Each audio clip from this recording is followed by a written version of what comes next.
Очень многие люди обожают животных. Некоторые любят братьев наших меньших даже больше, чем людей.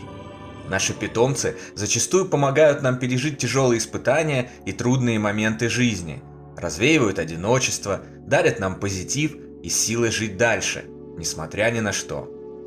Разумеется, мы хотим знать, сможем ли мы еще раз увидеть их, когда окажемся на том свете. К счастью, имеющиеся данные, накопленные более чем за 150 лет исследований жизни после жизни, дают на эти вопросы утвердительный ответ. Да, да, да, да и еще раз да. В своей книге «Контуры мироздания» наш соотечественник Всеволод Запорожец, бывший атеистом и скептиком почти всю свою жизнь, подробно описал полученные в ходе собственного 30-летнего исследования загробного мира доказательства. Он не только выяснил и доказал, что наши любимые и близкие переживают физическую смерть и ждут нас по ту сторону, но и узнал, что потусторонний мир наполнен животными. Более того, там в изобилии представлены добрые домашние питомцы, а зловредные, кровососущие и прочие неприятные существа отсутствуют.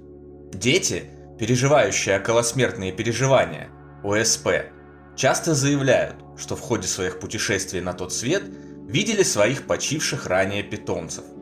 Такие сведения встречаются почти во всех книгах по ОСП. Смотри книги Джеффри Лонг «Доказательства жизни после смерти» или Джон Бёрк «Что ждет нас на небесах».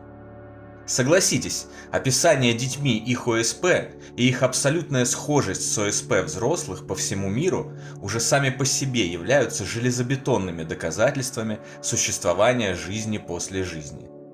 Дети ничего не знают об ОСП. Их непосредственность не позволяет усомниться в правдивости их слов. Кроме того, любому родителю известно, что определить, когда их ребенок лжет, фантазирует и придумывает, проще простого.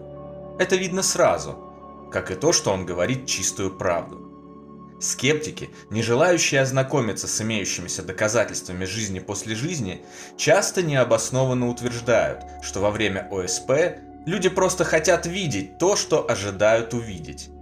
Но почему тогда дети вместо своих живых родителей в ходе ОСП видят усопших ранее бабушек, дедушек и любимых питомцев, и никогда все еще продолжающих жить на Земле?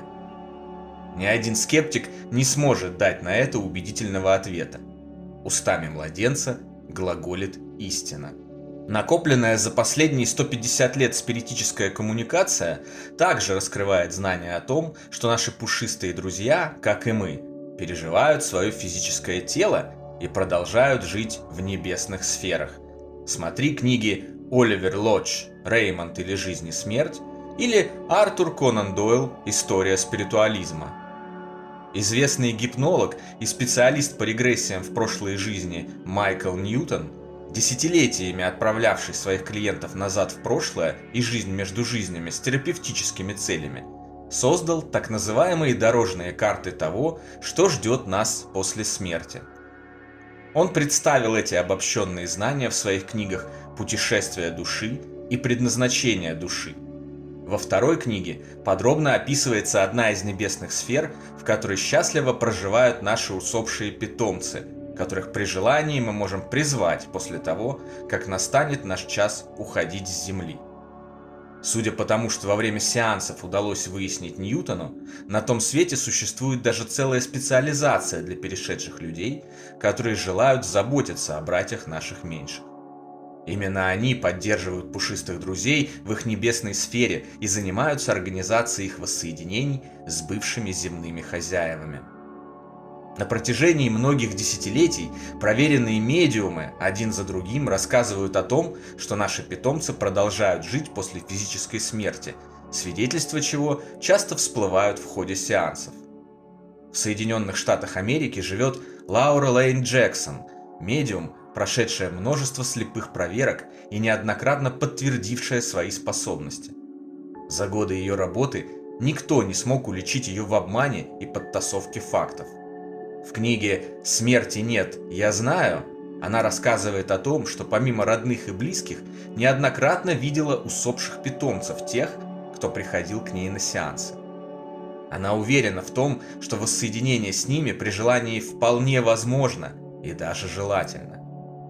Учитывая, что там, куда мы уходим после завершения земного пути, нет тесных однушек и студий площадью 20 квадратных метров, нет загазованных городов, огромных зданий-муравейников и отравленной экологии, как нет и жестоких отравителей и садистов.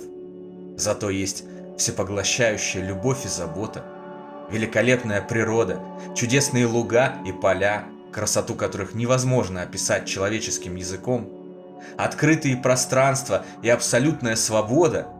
Нашим милым пушистым друзьям, как и нам, там будет очень хорошо.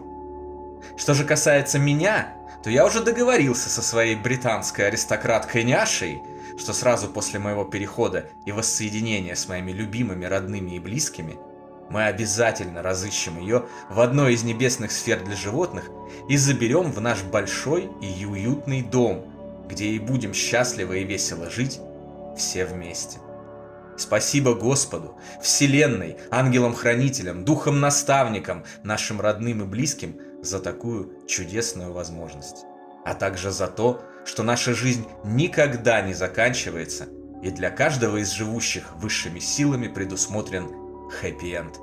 Это поистине великолепно.